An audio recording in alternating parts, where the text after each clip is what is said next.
আসসালামু আলাইকুম। ইতালির ফুটবলে চতুর্থ ডিভিশনে খেলা একজন প্রবাসী ফুটবল প্লেয়ার ফাহমুদুল ইসলাম।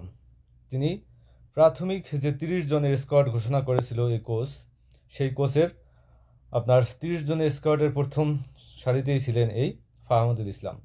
তিনি থাকার পরে তাকে কোচের ডাকে তিনি অনুশীলনের জন্য সৌদি আরবে আসেন এবং সৌদি আরবে আসার পর তিনি সেখানে একটি স্থানীয় স্থানীয় ফুটবল টিমের সাথে তিনি খেলেন এবং সেখানে তিনি সেই প্রস্তুতি ম্যাচেই 3টি গোল করেন।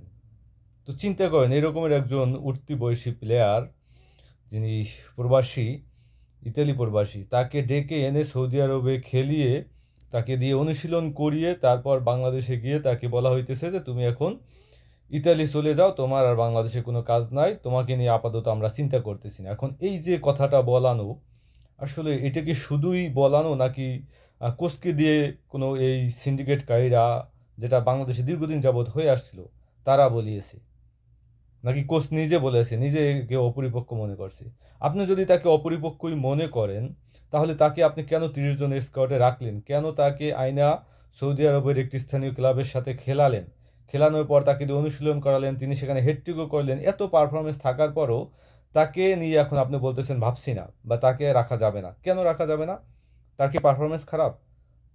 হেডট্রিক করার পরও এরকমের একজন মানুষ, উঠতি বয়সী একজন প্লেয়ার, আমরা কি হারিয়ে ফেলবো? বা তাকে যে মানে উৎসাহ উদ্দীপনা দিয়ে দলে না রেখে তাকে যে আমরা এই ইতালি পাঠিয়ে দিলাম, তিনি কি আর কোনোদিন ওই লাল সবুজের জার্সিতে ফিরবেন?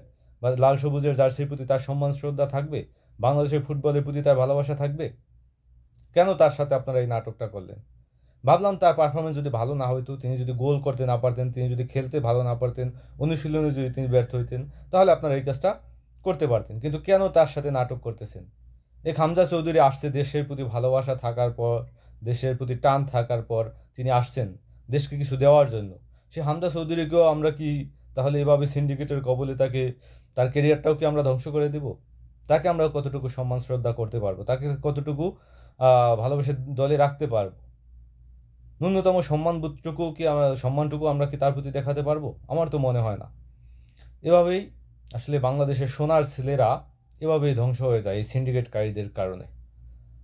এটার একটা তদন্ত হওয়া উচিত যে আসলে কি কোচ বলছে নাকি কোচকে দিয়ে কেউ বলাইছে, নাকি এই সিন্ডিকেটকারীরা যারা এই বাহুফেকে চালান তারা তার প্রতি চাপ সৃষ্টি করে তারপরে কোচকে দিয়ে বলানো হইতেছে। কোচের পছন্দের যদি না হতো তাহলে সে 30 জনের স্কোয়াডে রাখতো না তাকে।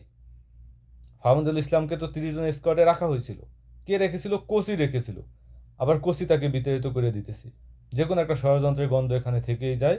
এটা একটা সুষ্ঠু তদন্ত এবং ইনভেস্টিগেশন করা উচিত। আর বাংলাদেশের প্রত্যেকটা মানুষের আওয়াজ তোলা উচিত, কথা বলা উচিত যে কেন এরকমটা হইতেছে, কেন আপনারা এই নাটক করতেছেন।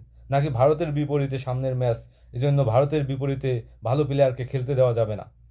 নাকি ভারত প্রীতি, ভারতকে জেতানোর জন্য এই পরিকল্পনা? এগুলো ইনভেস্টিগেশন করে যারা এর সাথে জড়িত তাদের বিরুদ্ধে একটা দৃষ্টান্তমূলক শাস্তির ব্যবস্থা করা উচিত, তাদের বিচারের আওতায় আনা উচিত।